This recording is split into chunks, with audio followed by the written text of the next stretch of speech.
In other videos, we have already explained multiple ways of registering with IATA. And in this video, we are giving you list of the documents required when you are registering for IATA or when you are applying for the accreditation with IATA. So first, occupy all of these documents, then only start your process. Number 1, company incorporation number, or any document which proves that you are already running a company, you have a registered business. If you have private limited company, then your SIN number is enough, MOE is enough.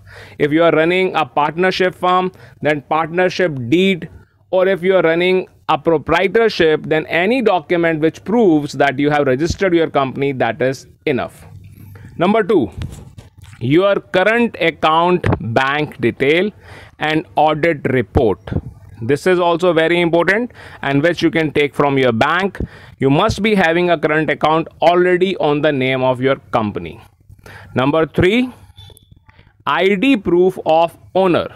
If there are multiple owner, multiple director, multiple partners, then you have to give ID proof of all of those. Number 4, GST registration certificate. Yes, you have to apply for GST registration before you apply for IATA registration. Number 5, shop establishment certificate. Very easily available. Apply online, available free of cost. Number 6, this is PCI DSS certification. This is also easily available. You can purchase it online, otherwise your bank is going to give you complimentary. This is for safe transactions through credit card. So these are the documents you would need if you are applying for IATA registration or accreditation.